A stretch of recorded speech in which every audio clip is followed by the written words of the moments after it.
The Magician's Nephew begins with strong visual details because Lewis realizes that even the realistic world is going to be unfamiliar to his child readers because it's the world of his childhood. It's a world, and he describes it in sensory ways that would be meaningful for a child reader. For example, he talks about the clothes children would wear. That's very important to kids in their reality. What am I wearing? How comfortable am I in these clothes? He talks about the schools they would attend. He talks about the food they would eat, and most particularly about the candy. All right, these things that make up the world of a child and give it context. And he even adds in a bit of fictional history where he's talking about Sherlock Holmes, which is humor for his adult reader, but his child reader might not actually know that Holmes was a fictional character because of the way it was treated in Great Britain. But anyways, he goes into great length describing these uncomfortable clothes with these Eton collars, and this is what he's talking about. It relates to the clothes that boys wore at the boys' schools like Eton, where children were sent, which was a big part of Lewis's own life and the lives of his different characters. And this is that Eton collar he's talking about.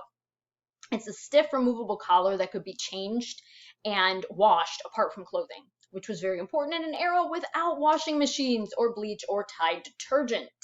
So these are all parts. And this stiff collar, this uncomfortable piece of clothing, is very significant to a child, right?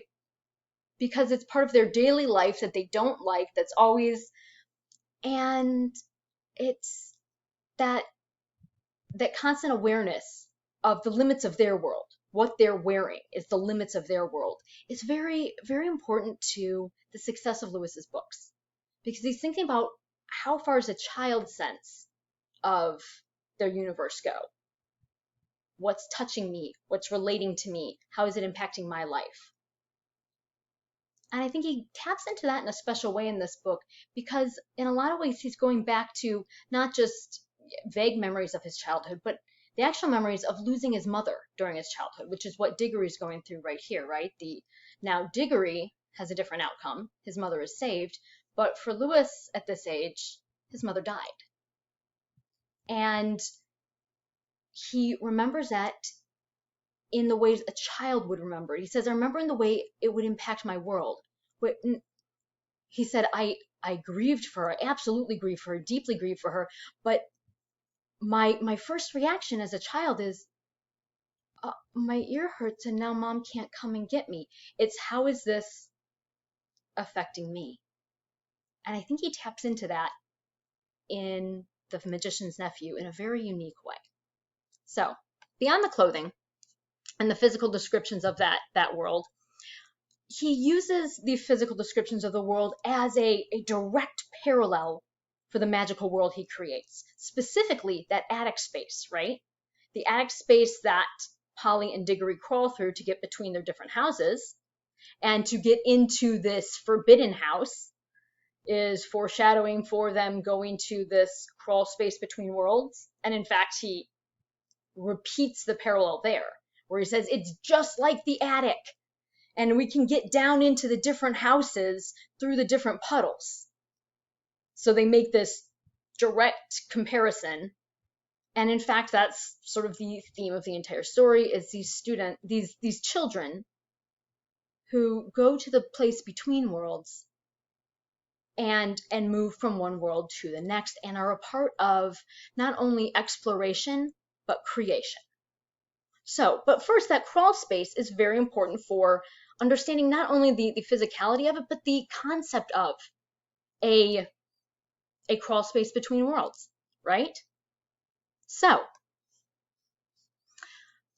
how is this important to thresholds and gateways to the very definition of the fantastic? Because if the fantastic is moving beyond our world, how do these thresholds sort of visualize, make tangible that moving beyond this world into the world of the fantastic?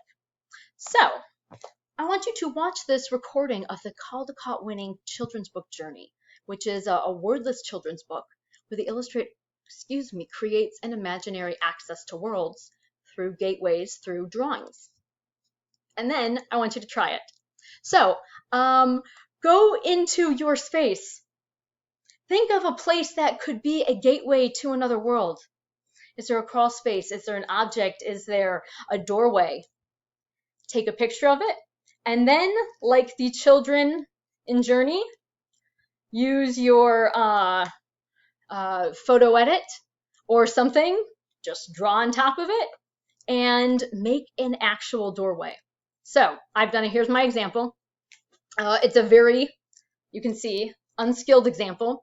I took a picture of the trapdoor in my closet, and I used the line function on my art thing on my computer to make a door around the door, like the red crayon the child uses. And then I even tried to draw a fancy door handle and a lock. I was very proud of that lock. It took a lot of skill to get the circle that small. And I placed that on top. That's as simple as it can be. And in fact, when I was a child, I used to think that the gateway at the top led to a place that we called Sky World. Yes, it was very creative when you're about 5 years old and you're trying to come up with an imaginary place, that there was Sky World and you could access it through the gateway, the mysterious gateway at the top of the closet. Here's another way you could do it. Have my world that you see in the background here. And this is a replica of an antique globe. And on these antique globes, not only did they try to get geography, but they also tried to tell stories. So you'll see like little villages or little creatures, sometimes monsters that they imagined lived in these places. Because the story was also part of this.